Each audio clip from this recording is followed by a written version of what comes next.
E aí pessoal, como é que vocês estão? Espero que estejam todos bem aí, né? Se cuidando, assistindo as videoaulas, acompanhando o conteúdo, os conteúdos, né? Vamos dar prosseguimento aqui ao nosso assunto, né? Então a gente estava falando sobre, a gente veio falando sobre a matéria, né? Então essa parte aqui, né? Depois que a gente viu as propriedades dos átomos, a gente começou a falar sobre a matéria, né? Eu expliquei lá que a matéria ela apresenta estados físicos, né? Então a gente viu lá os estados físicos da matéria, né? O sólido, o líquido, o gasoso. Mostrei o que é que leva a matéria a assumir esses estados físicos, né? A gente discutiu lá a questão da agitação das moléculas, a agitação das partículas, né? Que compõem as substâncias, os materiais. E expliquei lá também que, da mesma forma que as substâncias elas têm aqueles três estados físicos da matéria, elas podem alterar esses estados físicos de um para o outro, de acordo principalmente com aqueles fatores, né? Que é a variação da temperatura e variação da pressão também pode fazer essa alteração, né? Então a gente também estudou lá essa outra parte do estudo da matéria, que tratava da alteração dos estados físicos da matéria, ou seja, a modificação dos estados físicos em que a matéria se apresenta, certo? E vimos lá essas transformações, né? Fusão, condensação, solidificação, né? Os tipos de vaporização, por aí vai, né? Sublimação e os outros. E vimos também as que a gente chama das propriedades da matéria, né? Então a gente começou a estudar na aula passada aquilo que a gente chama das propriedades da matéria, né? E aí eu falei que tem dois grandes conjuntos, né? Ou dois conjuntos de propriedades que vão fazer parte e vão constituir a matéria, né? Falei lá das propriedades gerais e que existem as propriedades específicas, né?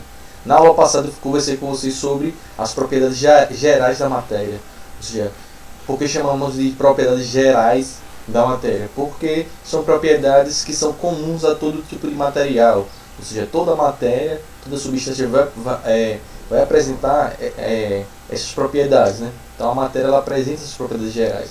Então são propriedades que não são úteis para a gente poder distinguir os tipos de materiais, né? Ou seja, a gente saber que material é aquele, se ele é de um tipo, se ele é de outro tipo, a gente não tem como saber, porque todos os materiais que existem compartilham as propriedades gerais, certo? Aí a gente vê alguns tipos, quais tipos principais que a gente viu lá das propriedades gerais, né? Trouxe alguns para vocês, que a gente viu detalhadamente na aula passada, né? Então a gente falou lá sobre a massa, falamos sobre o volume, falamos sobre a divisibilidade, a impenetrabilidade, falamos sobre a compressibilidade, a elasticidade, né? Ou expansibilidade, né? São sinônimos, né? A gente viu lá um pouquinho de como funcionava cada uma dessas características, cada uma dessas propriedades, né? Que vão ser lá comuns a todo material. Espero que vocês tenham feito exercícios passados, né? Que trazia algumas coisas sobre essas propriedades, né? Se vocês tiverem as dúvidas, já sabem, é só me mandar que eu explico a vocês novamente, né? Então a gente viu um pouco dessas propriedades gerais da matéria, né? E como eu falei, né, elas não podem ser utilizadas para distinguir os tipos de matérias. Ou seja, você encontra um líquido qualquer e aí não sabe o que ele é. Se você for estudar eles a partir das propriedades gerais deles, ou seja, for analisar sua massa, seu volume, sua elasticidade, você muito provavelmente não vai descobrir que substância é aquela, né? Porque toda a matéria ela vai apresentar propriedades gerais, né? Então, para a gente poder distinguir um material do outro, a gente normalmente utiliza as propriedades específicas, certo? Então, as propriedades específicas são propriedades que são possíveis a gente utilizar elas para distinguir um material do outro. Por quê?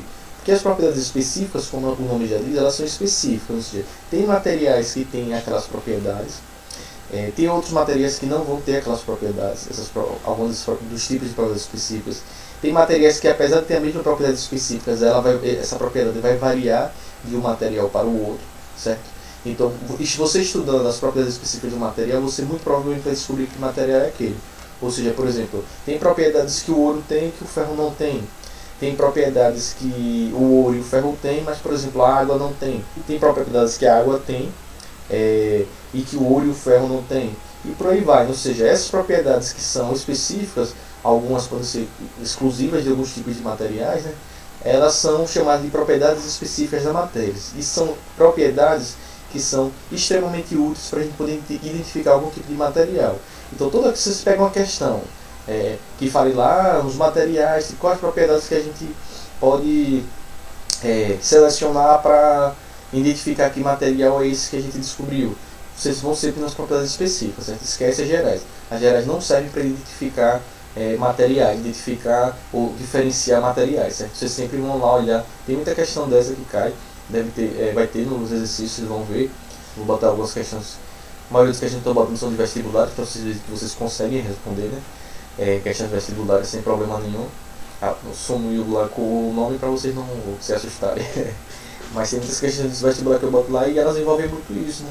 A diferenciação de materiais, ou seja, o entendimento dessas propriedades específicas, certo? Tem algumas dessas propriedades que a gente diz que são propriedades do sentido, né? Ou seja, por exemplo, odor, sabor, brilho, né? Odor, cheiro, né? Brilho. Alguns autores incluem cor, né? Que são aqueles chamados de propriedades do sentido, ou seja, aquelas propriedades que a gente pode captar elas observando ou utilizando nossos sentidos para captar aquelas sensações, né? Então, ele diz que são propriedades também dos sentidos. Aí, algumas dessas propriedades elas são incluídas dentro das propriedades específicas, né? Mas tem algumas que têm alguma série de conflitos, né? Por exemplo, se vocês olharem no livro de vocês vão ver que essas propriedades dos sentidos elas estão lá dentro das propriedades específicas e dentro delas está a cor. Mas eu já encontrei alguns autores que, por exemplo, que entendem que a cor na verdade é uma propriedade geral, ou seja, ela não pode ser incluída com uma propriedade específica, certo? Aí tem aquela discussão, mas tem materiais que têm ausência de cor, então é por isso que nem todo material apresenta cor. Se nem todo material apresenta cor, então ele não pode ser uma propriedade geral, certo? Ele teria que ser uma propriedade específica. Mas eu já vi autores diferentes tratando cor como propriedade geral e como propriedade específica, certo? Mas, por exemplo, brilho eles consideram uma dessas propriedades do sentido como específica, porque nem todo material apresenta brilho, certo? Tem materiais que brilham e tem materiais que não brilham. Então ele estaria dentro de uma propriedade específica. Mas a mesma coisa, sabor, odor, tudo isso, né? Tem materiais que não tem sabor de nada, não tem odor, certo? Por exemplo, a água, né, em tese, né? Lá não tem cheiro, não tem sabor, não tem cor, né? Aí então a cor seria geral ou específica. Aí por aí vai, né? Então tem esses autores que defendem que não, a ausência de cor seria uma cor, né? Então cor seria uma propriedade geral. Estou trazendo isso aqui só para vocês tomarem esse cuidado que às vezes tem essas diferenças, certo? Então a gente tem essas propriedades que estariam dentro das propriedades específicas, que seriam as propriedades ligadas aos sentidos. Então essas propriedades mais, né, sensoriais, né? E a gente tem as propriedades específicas mesmo, que são aquelas que são utilizadas para distinguir os tipos de materiais que a gente vê. Eu vou trazer algumas para vocês, existem mais do que eu vou trazer, né? Estou trazendo inclusive algumas propriedades a mais do que tem no livro de vocês, né? Então se ligue aí na aula, vá anotando se for preciso, né? No livro de vocês ele só traz essas que eu falei dos sentidos, né? E ele traz também a densidade, ponto de fusão e ponto de ebulição, né? Que são as temperaturas de fusão e ebulição. Traz esses três. Eu vou trazer algumas a mais, certo? E também posso comentar algumas outras que são importantes também, certo? Então vamos começar vendo algumas dessas propriedades. Vamos começar aqui, olha, a primeira aqui, não sei se vocês já viram, na minha época tinha esses lá, não sei se eles existem ainda mais não. Tem uma propriedade que a gente chama de maleabilidade. A maleabilidade é uma propriedade da matéria de alteração da forma daquele material, ou seja, o tão quanto aquele material é maleável, ou seja, o quanto ele pode ser moldado, certo? Então a maleabilidade é a propriedade de que o material ele pode ser moldado, ou seja, quanto maior maleabilidade o material tem, maior a sua capacidade de ser moldado. Então esses lápis aí que a gente tem no dia a dia, né, se você tentar moldar ele, né, ele pode quebrar, né? Você quebra com o lápis, ou seja, ele tem pouca maleabilidade, né? Esse aí que tinha na minha época de minha juventude, ele existia, deve existir ainda. Ele era um lápis que parecia que ele era meio de borracha, né? Então você conseguia dar nó nele, dobrar ele, fazia vários formatos com ele, porque ele era formado por um material que tinha alta maleabilidade.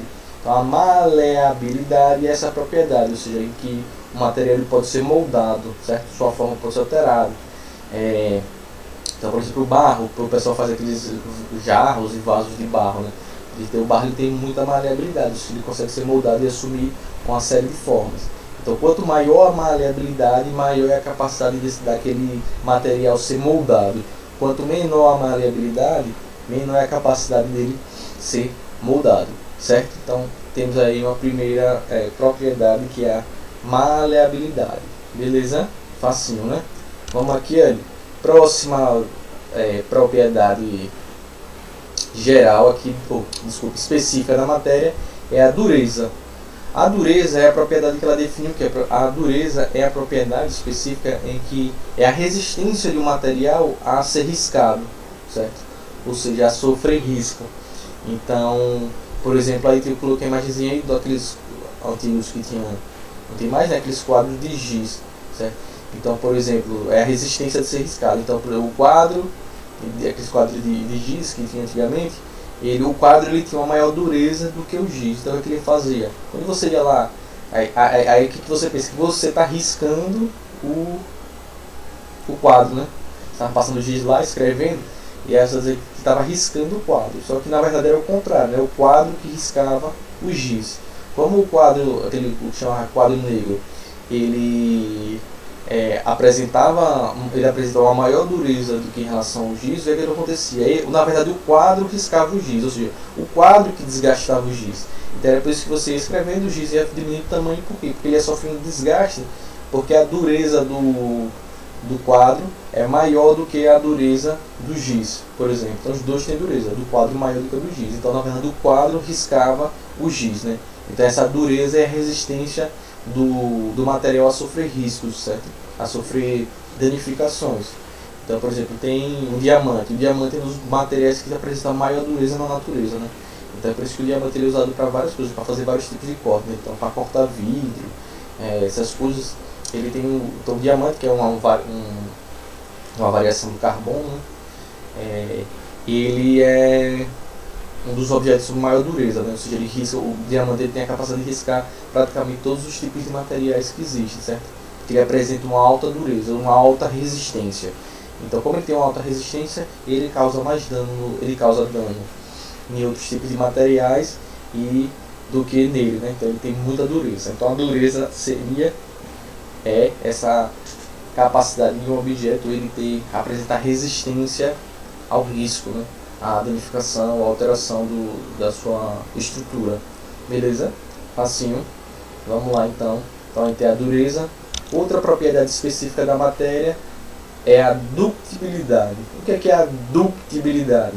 Ductibilidade é a propriedade de um material em se transformar em fios. Ou seja, você conseguir pegar aquele material e transformar ele em fios, né? Em estruturas muito finas. Então, por exemplo, o cobre, porque os fios que a gente utiliza para fazer os fios, né, para construir as redes elétricas de casa, por exemplo, são geralmente de cobre. Porque o cobre é um metal que ele tem altíssima capacidade de virar fios, ou seja, ele tem uma grande capacidade de ductibilidade, ou seja, de se tornar fios, ou se tornar fio, certo? Então, quando o objeto ele tem muita ductibilidade, ele tem maior facilidade de virar fios. Então, o cobre ele tem alta ductibilidade. Então, é por isso que ele é utilizado para produção de fios para construção das redes elétricas de nossas casas, residências e lojas e da rua, por exemplo. Além da ductibilidade, o cobre e os metais de forma geral, eles apresentam uma outra propriedade que também é específica na matéria, que é a condutibilidade. O que é condutibilidade? É a capacidade de conduzir carga elétrica, certo? Então tem alguns materiais que têm muita condutibilidade, ou seja, a capacidade de conduzir muita corrente elétrica, e tem aqueles materiais que têm baixa condutibilidade, que a gente chama eles também de isolantes. Por exemplo, a borracha é um isolante, ou seja, ela não tem baixíssima capacidade de transmitir corrente elétrica, né? Então você não poderia, por exemplo, fazer um fio de borracha, certo? Mesmo que a borracha tivesse muita ductibilidade, não ia servir, porque ela não ia conseguir conduzir corrente elétrica. Então o cobre e os metais, na verdade, de forma geral, né, eles têm alta condutibilidade. Então essas duas propriedades específicas que o cobre tem, né? O cobre é um tipo de metal, elas são muito importantes para a produção dos fios, né? O cobre tem muita facilidade em virar fios, né? Ou seja, tem muita ductibilidade. E ao mesmo tempo ele tem muita condutibilidade, ou seja, ele tem uma alta capacidade de conduzir corrente elétrica. Então por isso que ele é utilizado para produzir os fios. Ele tem essas duas características aí que são muito importantes para a gente poder construir as redes elétricas, certo? E como ele é muito utilizado, né, ele tem um certo valor, por isso que tem muitas, as pessoas às vezes têm muito roubo de fio, né?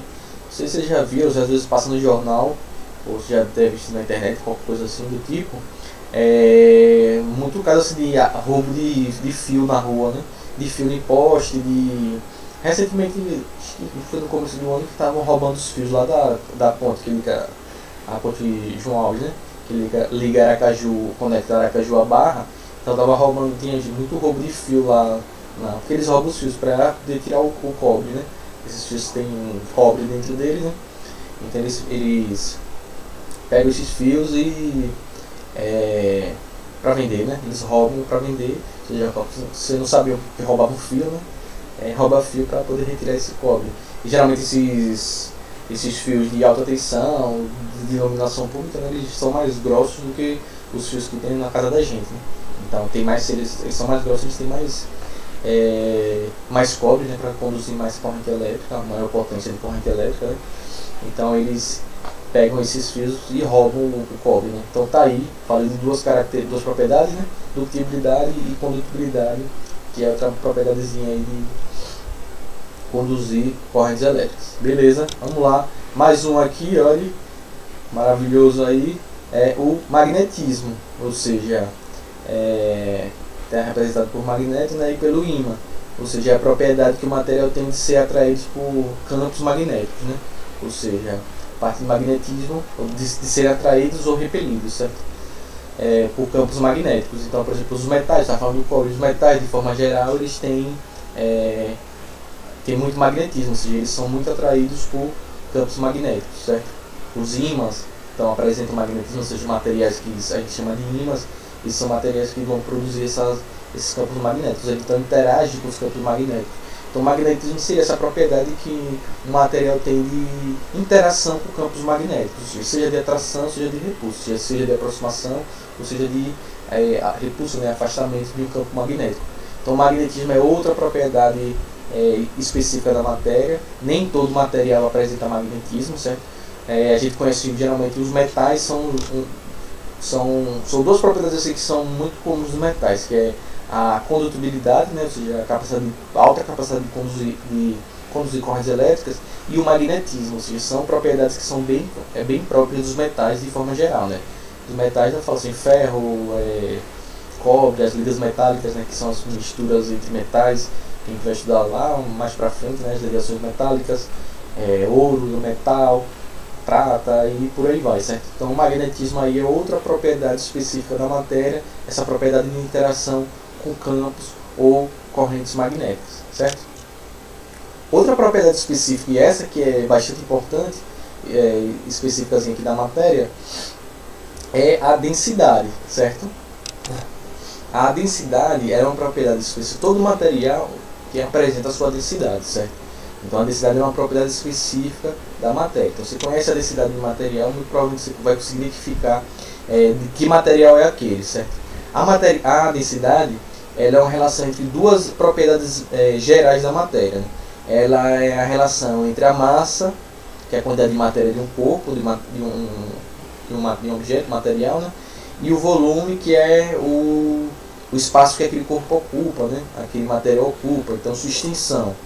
Então a relação entre massa e volume a gente compreende a densidade. Então teria a formulazinha aí que densidade vai ser igual ao que? A massa sobre o volume, certo? Então você dividindo a massa pelo volume, você descobre qual é a densidade de um material, né? E aí quais são as unidades a unidade para a gente descrever a densidade? A densidade vai ser descrita, por exemplo, por gramas por centímetro cúbico, né? Se a massa estiver em grama, se o volume tiver em centímetro cúbico. E aí você pode ter as variações, né? Pode ser, se você tiver lá, sei lá, quilos por metro cúbico, né? Então ficaria a densidade quilos por metro cúbico, certo? Vai variar de como você está usando a massa e o volume, beleza? Então a densidade seria essa relação, então gramas por centímetro cúbico.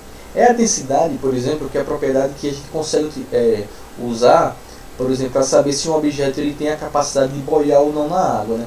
A gente sabe que a densidade da água é de 1 centímetro cúbico.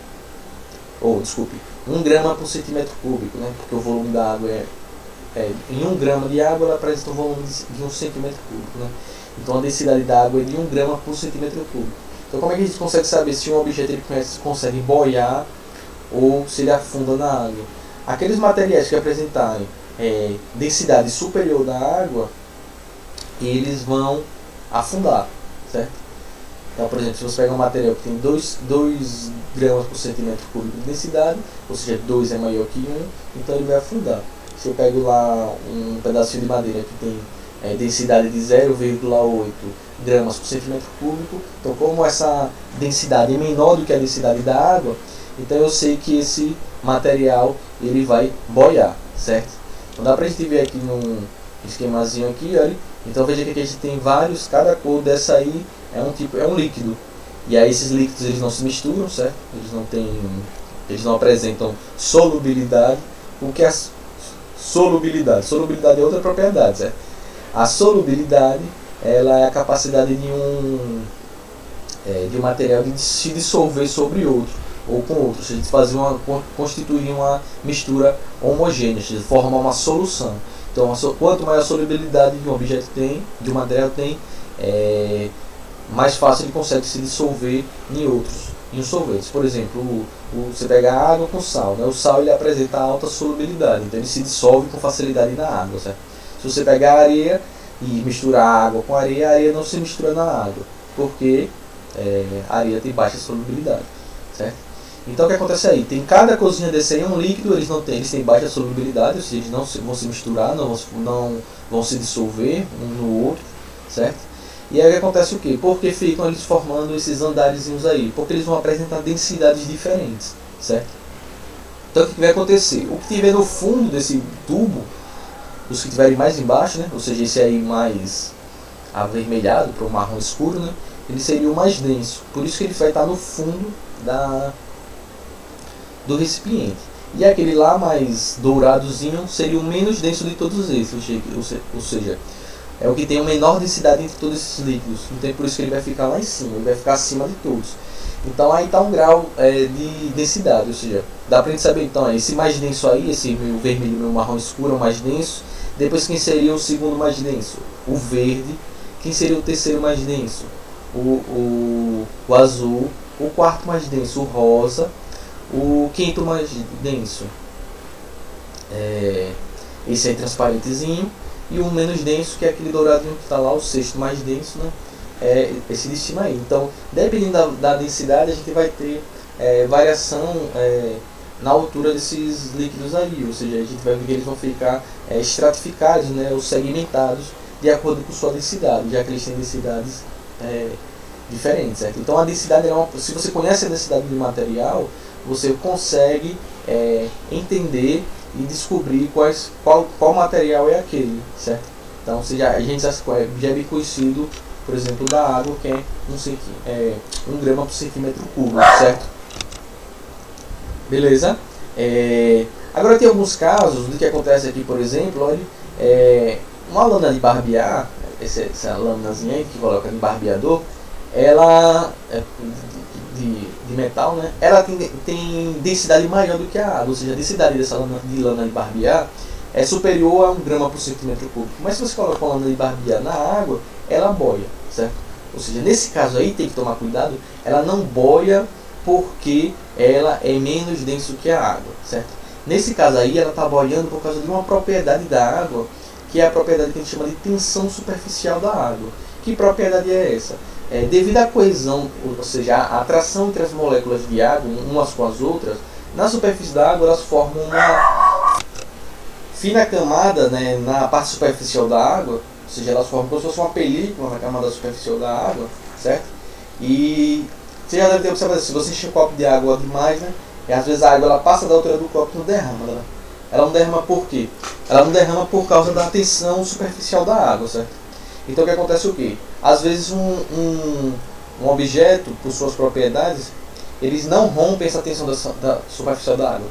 Então quando ele não rompe essa tensão superficial da água, ele consegue ficar acima do nível da água, certo? Então ele não afunda, apesar de ter uma densidade maior. certo?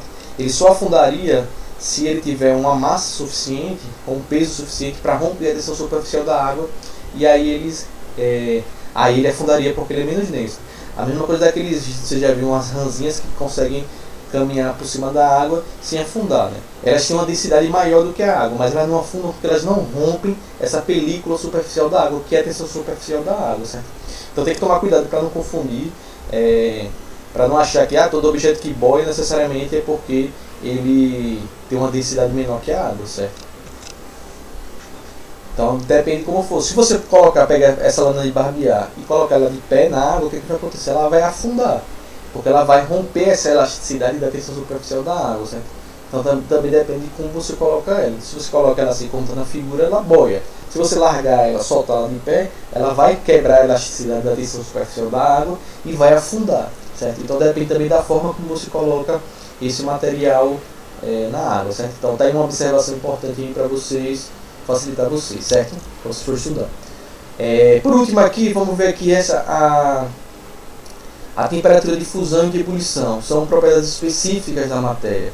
Ou seja, cada material ele apresenta uma propriedade uma temperatura de fusão e de ebulição distinta, certo?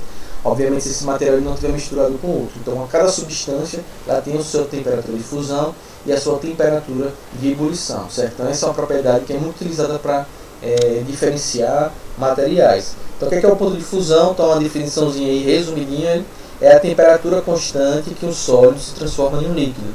Os pontos de fusão e solidificação ocorrem na mesma temperatura. Então, a gente viu lá as mudanças de estado físico da água, certo?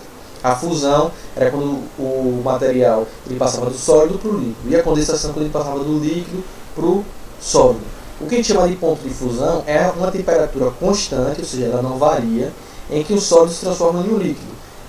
Então, essa temperatura de fusão, esse ponto de fusão, é igual para a fusão e para a solidificação, certo? Ou seja, a solidificação e a fusão acontecem na mesma temperatura. Então a gente fala de ponto de fusão. Então a temperatura em que um material passa do estado sólido para o líquido é a mesma temperatura que ele tem para passar do líquido para o sólido, ou seja, para sofrer solidificação. Veja, cuidado com essa questão, olha, essa observação é uma temperatura constante. Isso significa dizer o quê? Que quando o material ele está passando do sólido para o líquido, a temperatura fica a mesma, a temperatura não varia, certo? Então, enquanto ele está sofrendo fusão, a temperatura fica estável, ela não se altera, certo? O ponto de ebulição é a temperatura constante também, ou seja, a temperatura, quando o material está sofrendo, está no ponto de ebulição, a temperatura fica igual, ela não se altera. Então, ponto de ebulição é a temperatura constante em que o líquido passa para o estado gasoso. Então, o momento em que ele está passando do líquido para gasoso, essa temperatura é o ponto de ebulição. Essa temperatura é constante. Vale também para quando ele está sofrendo condensação, ou seja, passando do gasoso para o líquido. Então aqui tem um gráficozinho aqui, para a gente poder entender essa questão da temperatura de fusão e de ebulição. Aí no caso é da água, certo? A água tem ponto de fusão a 0 graus Celsius e tem ponto de ebulição a 100 graus Celsius. Então veja lá, observe aqui os eixos, o eixo X é o tempo, né? E o eixo Y é a temperatura em graus Celsius. Então veja lá, quando está abaixo de 0 graus, a água, aí no caso se trata da água, ela está no estado sólido. Estão observando lá que está sendo representado pela letra S, né? Então S lá é de sólido. Então abaixo de 0 graus Celsius a água está no estado sólido. Quando ela atinge 0 graus Celsius, ela atinge o ponto de fusão. Ou seja, o que é que vai acontecer nesse ponto de fusão? Ela vai passar do estado sólido para o estado líquido, certo? Veja lá que a linha, quando chega a 0 graus Celsius, a linha azul, ela fica constante, ela forma uma reta. Por que ela forma essa reta? Porque enquanto a água está passando do estado sólido para o líquido, a temperatura é constante. Ou seja, enquanto o gelo está derretendo, ele permanece em 0 graus Celsius, certo? Quando ele passa totalmente, o gelo derrete completamente, ou seja, quando ele passa totalmente para o estado líquido, aí a temperatura começa a subir de novo, certo? Então veja lá, quando ele está a 0 graus Celsius, a gente vai ter o gelo derretendo. Então a gente vai ter, veja que tem lá S mais L. O que quer dizer isso? é que tem parte da água que está no estado sólido e parte da água que está no estado líquido. Então, nesse momento do ponto de fusão, a temperatura é constante, 0 graus Celsius, e a gente vai ter parte do material no estado sólido e parte do material no estado líquido. Quando todo o material passa para o estado líquido, aí a temperatura pode continuar a subir. Então, veja lá que acima de 0 graus Celsius, né? Então 0,1, 1, 2, 3, 4, 20, 40, 60. A água está no estado líquido lá. Veja lá, representado pela letra L. Então ela vai subindo lá depois de 0 graus Celsius. Ela vai subindo lá 20, 40, 60, 80 graus Celsius. Ela está no estado líquido. Quando a água atinge 100 graus Celsius, o que acontece? Ela atinge o seu ponto de ebulição. Então ali a água começa a passar do estado líquido para o estado gasoso. Enquanto ainda tem líquido passando para o gasoso, a temperatura fica quanto? 100 graus Celsius, certo? É por isso que quando você está, por exemplo, fervendo a água, ou sei lá, fazendo uma sopa, quando a água começa a ferver na panela, ou seja, quando ela começa a apresentar aquela fervura, é porque ela alcançou seu ponto de ebulição, certo? Então ela começou a passar, a água começou a passar do estado líquido para o estado gasoso. Então você pode deixar o fogo no mínimo, por quê? Porque quando a água atinge o ponto, quando qualquer material, no caso aí a água da sua sopa, quando ela atinge o ponto de ebulição, a temperatura fica constante, ou seja, a temperatura não varia. Então, se você deixar lá o fogo no máximo, não adianta que achar que a água vai evaporar mais rápido, porque não vai acontecer isso, porque o líquido ele vai permanecer na temperatura constante de 100 graus Celsius. Então, nesse caso, você só está gastando gás na sua casa. Então, quando começou a borbulhar, ou seja, quando ela atingiu 100 graus Celsius, quando ela atingiu o ponto de ebulição, você pode baixar o fogo, porque essa temperatura vai ficar constante até a água passar totalmente para o estado gasoso. Aí quando não tem mais líquido, quando ela está totalmente no estado gasoso, aí essa temperatura ela pode continuar subindo, 101, 102, 103, 104, 105, 200 graus Celsius, e ela vai continuar lá no seu formato, no seu estado gasoso, certo? Então o que a gente precisa saber aí? Todo material apresenta um ponto de ebulição e um ponto de fusão específicos, certo? Quando eles atingem esses pontos, a sua temperatura permanece constante, certo? No caso do ponto de fusão, a gente vai ter a presença de um sólido virando líquido, ou seja, a gente vai ter um sólido e um líquido. No caso do ponto de ebulição, que a gente vai ter a passagem do líquido para o gasoso. No ponto de ebulição, a gente vai ter a presença do líquido, ou seja, daquele material no estado líquido e no estado gasoso, certo? Facilmente. Trouxe aqui uma tabelinha para a gente ver como cada material, cada substância apresenta um ponto, ou uma temperatura de fusão, ou um ponto, ou uma temperatura de ebulição. Então temos aqui os exemplos. Olha lá, por exemplo, água, temperatura de fusão 0 graus Celsius, temperatura de ebulição 100 graus Celsius, 100 graus Celsius. Cloreto de sódio, temperatura de fusão 804 graus Celsius, temperatura de ebulição 1400 graus Celsius. Aí vamos seguindo aí, cloro, veja que tem todos eles lá.